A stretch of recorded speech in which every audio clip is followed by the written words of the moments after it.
Hello everybody, welcome to Mind of Ninjo! First, I want to be very candid in saying that I am still experimenting with this show. I'm still trying to learn exactly what you guys are looking for and exactly what I'm looking for. And so I'm kind of trying to hybrid between episodes 1 and 2 for this episode. Let me know in the comments, please let me know in the comments what you think of it. I'm telling you this now so that you don't not watch the end of the episode and you miss it.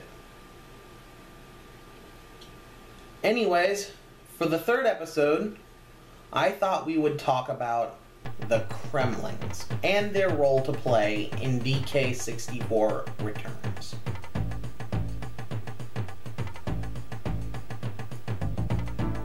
The Kremlings have been around since the very beginning in the Donkey Kong franchise. Well, not the very beginning. Technically, the very first things were just Mario, Jumpman Mario, and Donkey Kong, who was actually Cranky Kong.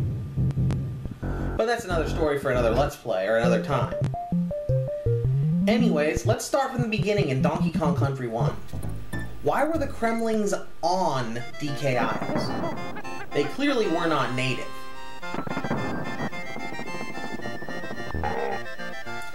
Hence the Gangplank Galleon at the end of the game. Hello, Muffin. And them harvesting oil and tearing up the island. So what was their goal?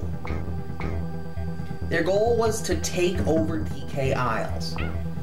The Kremlings aren't that different from the Blarg.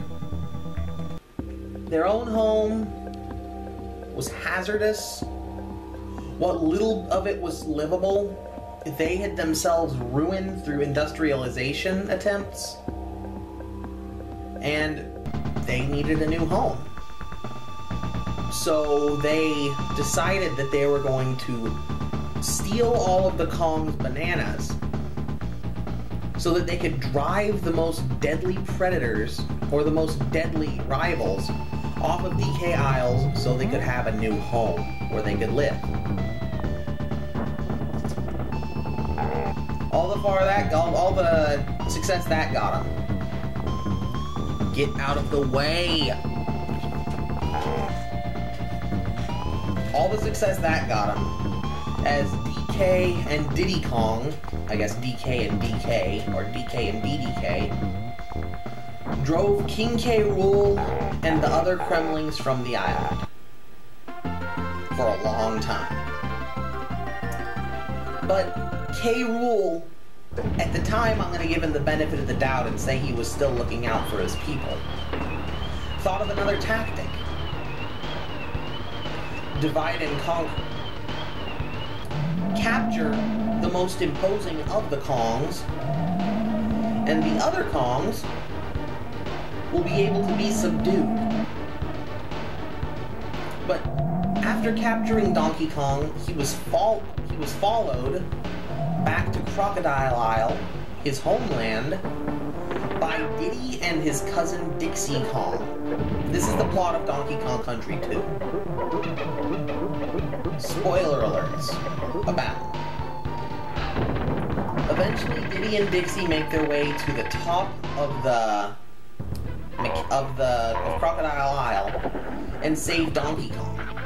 But they don't stop there. Much like Ender Wiggins, they seek to win all future battles with the Kremlings while they're there. They travel to the Lost World inside of Crocodile Isle, the one native jungle where the Kremlings likely came from. And they start a chain reaction that destroys the Kremlings' old home, sinks it into the sea. All they can do is watch as the island slips beneath the surf, and K. Rool's cackling laughter echoes in the expanse. Well, then we get to the next game. This is where things would usually start getting a bit ridiculous, a bit redundant. And so I'm going to say that this is the point where King K. Rool, he adopted a new strategy. Spoilers for Donkey Kong Country 3. King K. Rool decides that he wants to tame the weapon of the enemy. He captures both Diddy and Donkey Kong and brainwashes them. Turns them into a machine called Chaos. So that he can turn them against their friends and family. This cat is driving me up a wall. So that he can turn them against their friends and family.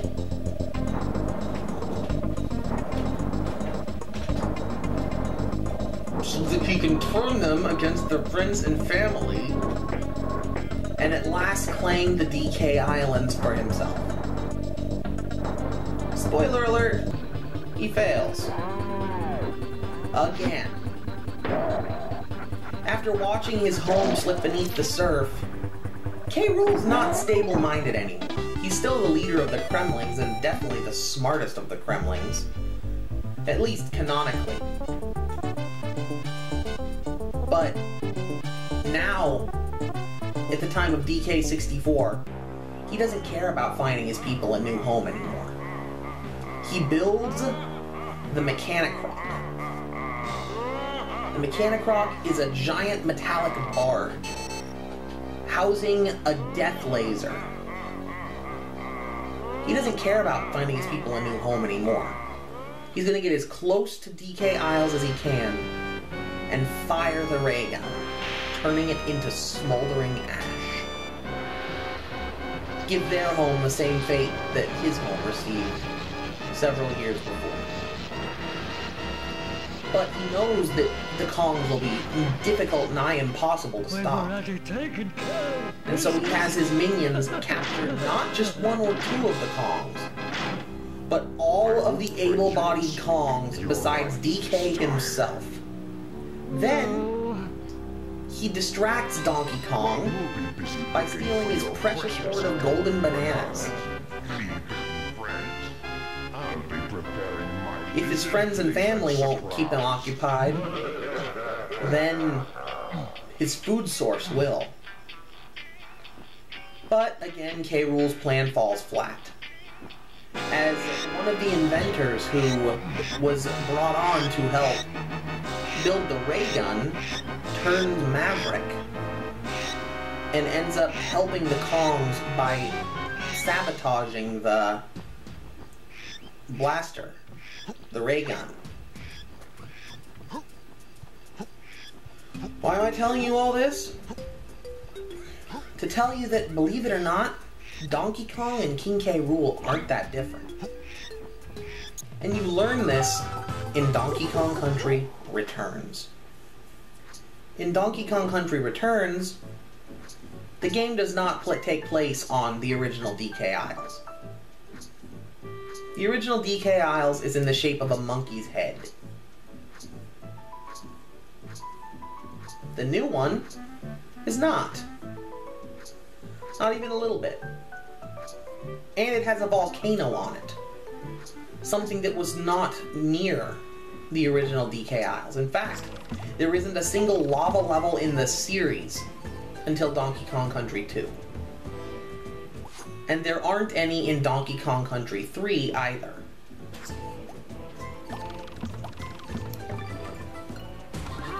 The very first mention or slightest amount of lava is near Crystal Caves in Donkey Kong 64.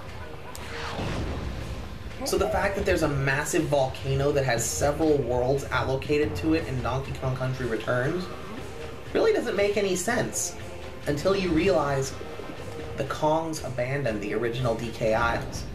Their spats with the Kremlings had done too much harm to it.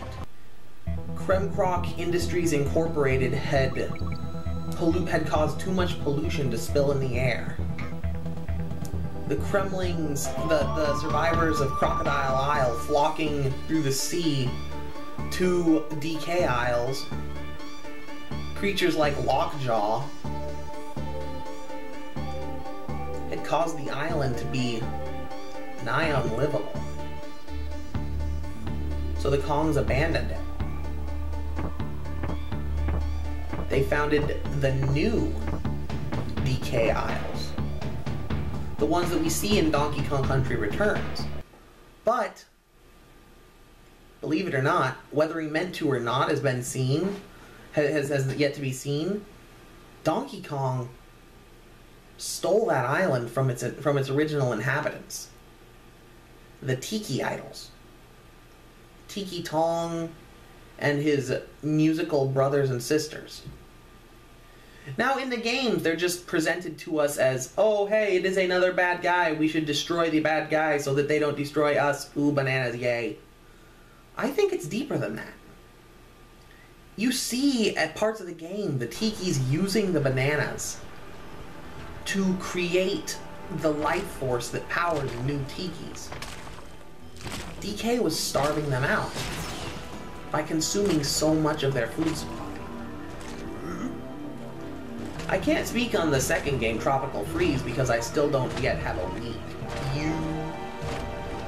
I almost goofed that up. I do have a Wii, I just don't have a Wii.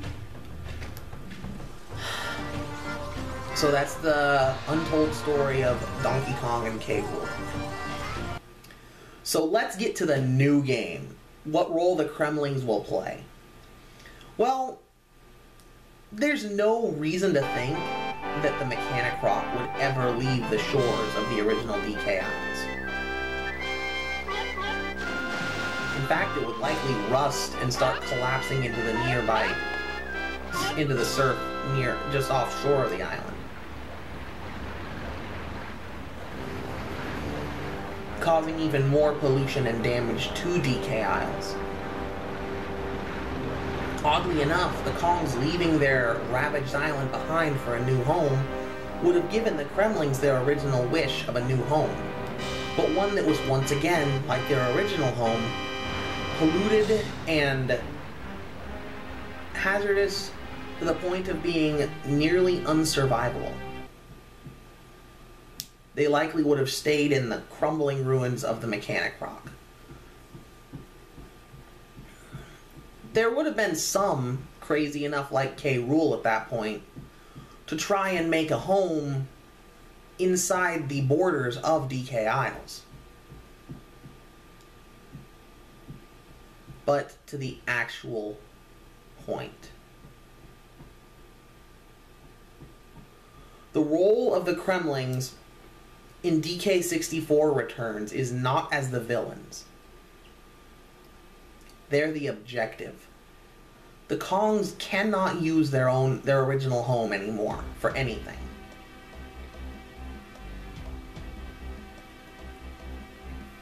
It's too damaged. Much like Crocodile Isle was. So, I feel like out of nostalgia, the Kongs ride one of the Snowmad's ships to their old home, just to see how it's doing, for nostalgia's sake. Donkey, Cranky, Candy, Funky, Dixie, Lanky, Chunky, Diddy, if I didn't mention him, but I feel like I did.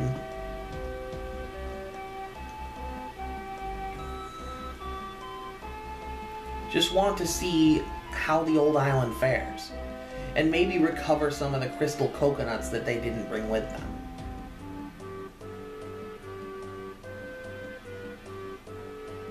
Well, when they get there, the island is shrouded in smog. Completely invisible. They know it's there because the Mechanic Rock is still there. So, they panic, and all 5 of the original Kongs leap over the sides of the ship and run into the obscure DK Isles.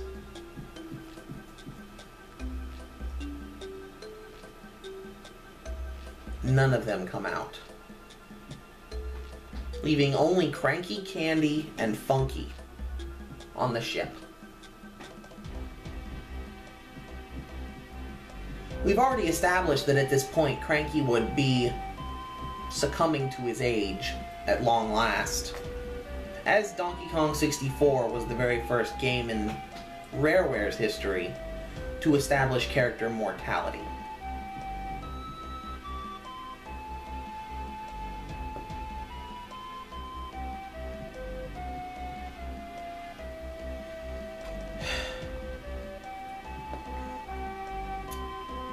Funky is left with the responsibility of finding the first of the Kongs so that he or she can help him find the others that have gone missing.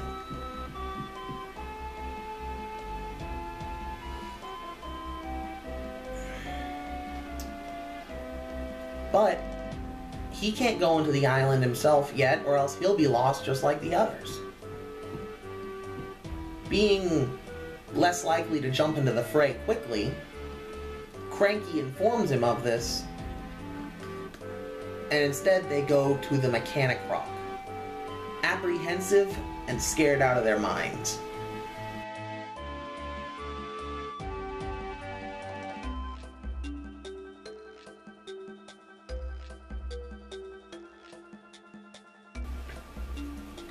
The three remaining Kongs climb up to the very last area in DK64, what was once Hideout Helm.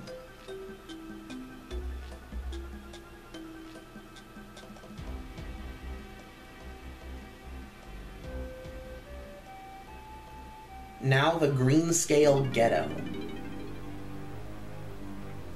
And they have their first encounter with Critter, one of the Kremlings, the basic form Kremling, essentially the Koopa Troopa of the Kremlings.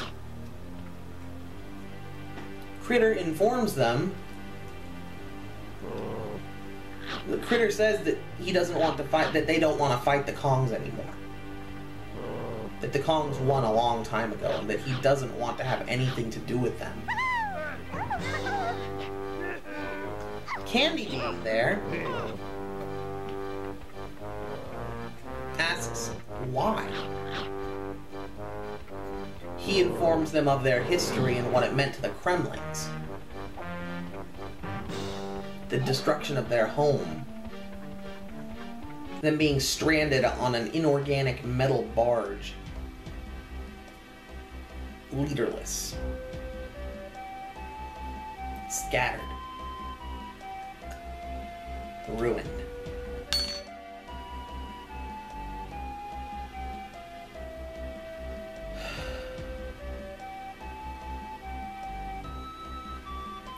The three remaining Kongs argue for a while, but eventually come to the consensus that the Kremlings aren't their enemies anymore.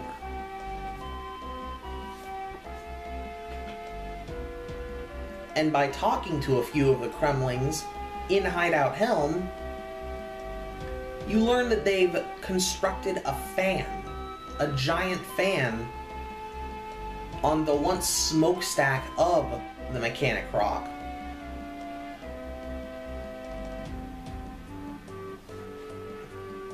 That can be used to blow away the smog surrounding DK Isles and reveal King K. Rool's location.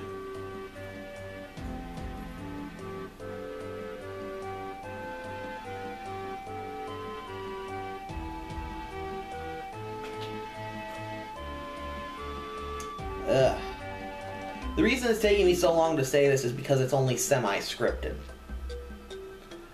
Anyways, the Kongs fire up the fan with the help of the Kremlings, or the Kremling resistance, if you will,